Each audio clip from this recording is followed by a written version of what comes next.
Hello student, Happy's ক্লাসে তোমাদের স্বাগতম জানাই।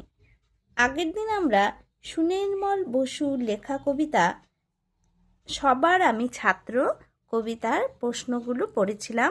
আমাদের কিছু প্রশ্নের উত্তর বাকি রয়ে গেছিল, 7-এর দাগ পর্যন্ত আমাদের হয়েছিল। আজকে আমি 8-এর দাগের প্রশ্নগুলো নিয়ে আলোচনা করব। দেখো, 8-এর দাগে রয়েছে, নিচের বিশেষ্য পদগুলি বিশেষ রূপ লেখো। শিক্ষা শিক্ষিত, মন্ত্র মন্ত্রমুগ্ধ, বায়ু বায়বীয়, মাঠ মেঠো, তেজ তেজি। 9-এর দাগে রয়েছে, কবিতা থেকে সর্বনাম শব্দগুলি খুঁজে নিয়ে লেখো। অন্তত কটি লিখতে বলছে? 5টা। তো কবিতার মধ্যে যে সব সর্বনাম শব্দগুলো রয়েছে, যেমন হলো আমায়, আমি, তাহার, তার, আপন, আমার, মোর, সবার, এই, যে সব, সেসব ইত্যাদি, এই শব্দগুলো কিন্তু তোমরা বই পেয়ে যাবে। আচ্ছা, 10-এর দাগে কি রয়েছে? গদ্য রূপ লিখো। মানে এখানে পদ্যের আকারের লাইনগুলো দেওয়া আছে, তোমাদেরকে গদ্য রূপ মানে গল্পের লাইন যেমন হয় তেমন ভাবে লিখতে হবে। আচ্ছা, 10-এর 1-এর দাগে কি রয়েছে? কর্মী হবার মন্ত্র আমি বায়ুর কাছে পাইরে। এটা কিন্তু পদ্য রূপে দেওয়া আছে, তাই তো? তাহলে আমরা গদ্য রূপে কিরকম লিখব? কর্মী হবার মন্ত্র আমি বায়ুর কাছে পাইরে। এটা গদ্য রূপে হবে, আমি বায়ুর কাছ থেকে কর্মী হবার মন্ত্র পাই। সূর্য আমায় মন্ত্রণা দেয় আপন তেজে জ্বলতে। সূর্য আমাকে আপন তেজে জ্বলার মন্ত্রণা দেয়। নেক্সট রয়েছে, ইঙ্গিতে তার শিখায় সাগর অন্তর হোক রত্ন আকর। সাগর তার ইঙ্গিতে অন্তরকে রত্নের আকার হয়ে উঠতে শিখায়। 10-এর 4 দাগে রয়েছে, শ্যাম বনানী সরস্বতা আমায় দিল ভিক্ষা। শ্যাম বনানী আমায় সরস্বতা ভিক্ষা দিল। শিখছি সেসব কৌতূহলে সন্দেহ নাই মাত্র। শিখছি যেসব কৌতূহলে সন্দেহ নাই মাত্র। কৌতূহল থেকেই যে সব শিখছি তাতে সন্দেহ মাত্র নেই। 11-র দাগে রয়েছে, দেখো, বিশ্বজোড়া পাঠশালা বলতে কবিতায় কি বোঝানো হয়েছে? কবি সুনির্মল বসু তার সবার আমি ছাত্র কবিতায় সমগ্র পৃথিবীকে পাঠশালা বলে মনে করতেন। পাঠশালা যেমন জ্ঞান আহরণের স্থান, সমগ্র পৃথিবীও তাই। পাঠশালায় যেসব পাঠ্য বই পড়ানো হয় তাতে যে তথ্য থাকে তা আসলে বাস্তব জগৎ বা প্রকৃতি থেকেই নেওয়া।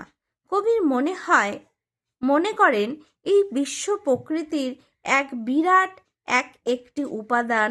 চন্দ্র, সূর্য, পাহাড়, নদ নদী, সমুদ্র ইত্যাদি হলো পাঠ্য বইয়ের একটি পাতা।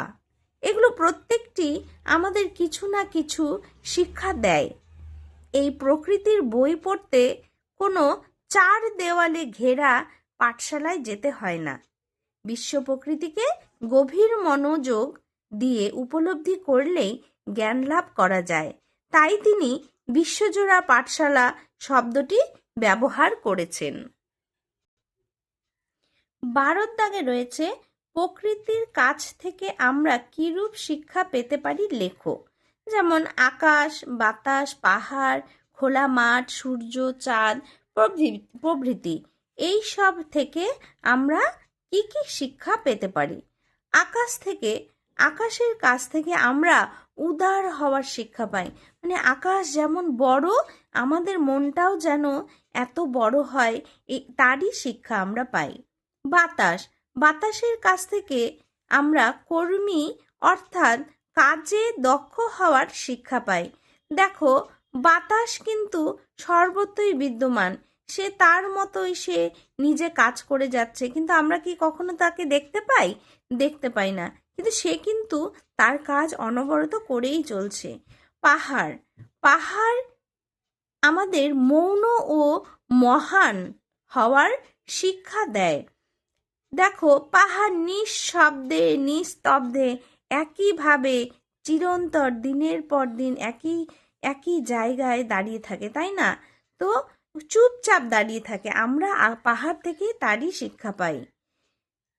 খোলা মাঠ, খোলা মাঠ আমাদের দিল খোলা বা মুক্ত মনের অধিকারী হতে শেখায়। সূর্য, সূর্য আমাদের আপন তেজে জ্বলতে শেখায়, অর্থাৎ দৃঢ় চেতনা ও কঠোর অধ্যাবসায়ের ওপর নির্ভর করে নিজের ক্ষমতার বিকাশ ঘটাতে শেখায়। চাঁদ, চাঁদের স্নিগ্ধ আলো আমাদের স্নিগ্ধতা কোমলতা শিক্ষা দেয়। চাঁদ আমাদের মধুর হাসতে ও মিষ্টি কথা বলতে, অর্থাৎ বিনয়ী ও নম্র হতে শেখায়। চলো দেখি 13 দাগে কি আছে। 13 দাগে রয়েছে, প্রকৃতির আরো কিছু উপাদানের কথা তুমি লেখো আর তাদের থেকে কি শিক্ষা তুমি নিতে পারো তা উল্লেখ করো। ঠিক আছে, এই ধরনের প্রশ্ন কিন্তু খুব একটা আসে না, হ্যাঁ, তাও জেনে রাখার জন্য একটু পড়ে রাখবে। হ্যাঁ, যেমন কি কি আছে আরো, এটা নিজেরা নিজেদের মতো করে একটু পড়ে নেবে। হ্যাঁ, এখানে আমি দিয়ে দিলাম, তোমরা এখান থেকে স্ক্রিনশট নিয়ে একটু রিডিং পড়ে নিও।